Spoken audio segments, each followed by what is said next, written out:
کیا آپ جانتے ہیں کہ وہ کون سا خوش قسمت انسان ہے جو کلمہ طیبہ پڑھے بغیر جنت میں داخل ہو گیا؟ حضرت سعید بن زید رحمت اللہ علیہ کے والد زید نے دوسری جنگ فجار میں جو عام فیل کے 20 سال بعد ہوئی اپنے قبیلے بنو عدی کی نمائندگی کی۔ تب رسول اکرم صلی اللہ علیہ وسلم کی عمر مبارک 20 سال تھی اور آپ صلی اللہ علیہ وسلم بنو ہاشم کے دستے میں شامل تھے۔ حضرت سعید بن زید رحمت اللہ علیہ عشرہ مبشرہ صحابہ کرام میں شامل ہیں۔ آپ رضی اللہ تعالی عنہ کا رسول خدا صلی اللہ علیہ وسلم کے جانثار صحابہ رضی اللہ میں شامل ہونا ان کے والد حضرت زین رضی اللہ تعالی عنہ کی دعا کا نتیجہ ہے۔ زید بتوں کی پوجا سے نفرت کرتے تھے۔ دین صحیح کی تلاش کرتے کرتے شام تک گئے۔ حضرت زید رضی اللہ تعالی عنہ اللہ کے رسول صلی اللہ علیہ وسلم کی تلاش میں سرگرداں ایسے عاشق رسول تھے جو اسلام سے قبل ہی سرکار دو عالم صلی اللہ علیہ وسلم کی بعثت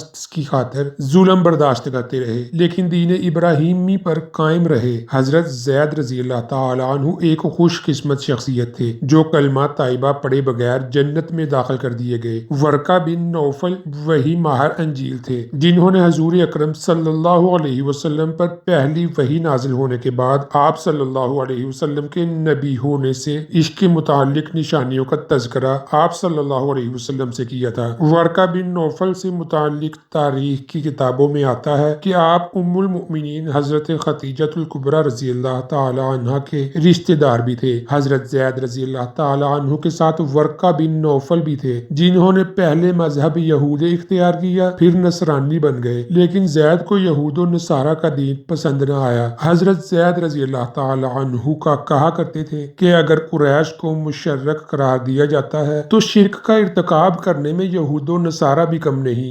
زید رضی اللہ تعالیٰ عنہ موصل پہنچے تو ایک راہب نے اس سے کہ اے ذات تم تو دین ابراہیم کی تلاش میں ہے جو اب دنیا میں نہیں پایا جاتا۔ پوچھا ان کا دین کیا تھا؟ اس نے بتایا ابراہیم یکسو تھے، اللہ واحد کی عبادت کرتے، کسی کو اس کا شریک ٹھہراتے، نہ بتوں کے نام کا ذبیحہ چکھتے تھے۔ زید رضی اللہ تعالیٰ عنہ نے کہا میرا دین بھی یہی ہے۔ چنانچہ وہ دین حنیف پر پختہ ہو گئے، بیت اللہ کی طرف رخ کر کے نماز پڑھتے اور صرف اللہ کے نام پر ذبح کیا ہوا کھاتے۔ سیدنا عمر رضی اللہ تعالی عنہ کے والد خطاب بن نفیل زید کے چچا تھے۔ انہوں نے ان کی شدید مخالفت کی، ایذائیں پہنچائیں اور قبیلے کے لوگوں کے ساتھ مل کر مکہ سے نکال باہر کیا۔ وہ جبل حرا پر پناہ لینے پر مجبور ہو گئے۔ زید رضی اللہ تعالی عنہ نے کئی بچیوں کی جان بھی بچائی جنہیں ان کے والدین زندہ گاڑنے لگتے تھے۔ عورتوں میں یہ قبیح رسم تھی کہ وہ اپنی بیٹی کے پیدا ہونے کو باعث ذلت تصور کرتے اور اسے اپنے پر بوجھ سمجھتے تھے۔ جب بچی ذرا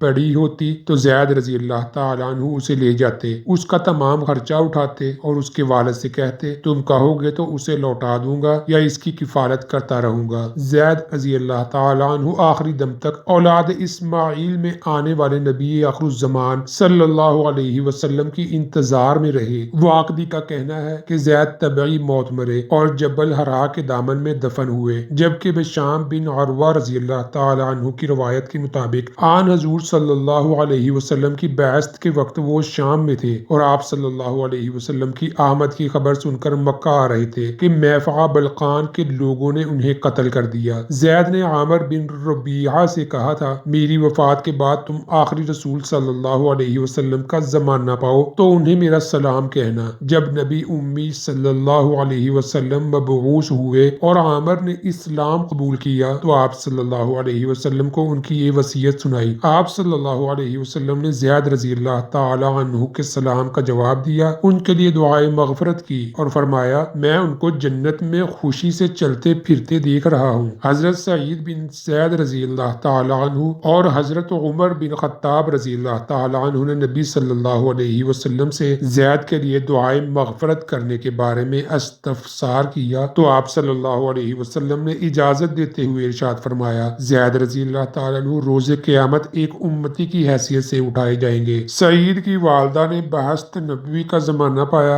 اور اسلام کی طرف سبقت کرنے کی شہادت حاصل کی۔ سعید رضی اللہ تعالیٰ عنہ کے والد نے دعا کی تھی اے اللہ اگر تو نے مجھے یہ نعمت اسلام پانے کی مہلت نہ دی تو میرے بیٹے سعید رضی اللہ تعالیٰ عنہ کو اس سے محروم نہ رکھنا۔ ان کی تربیت اور دعا ہی کا نتیجہ تھا کہ جب رسول اللہ صلی اللہ علیہ وسلم نے اعلان نبوت کیا۔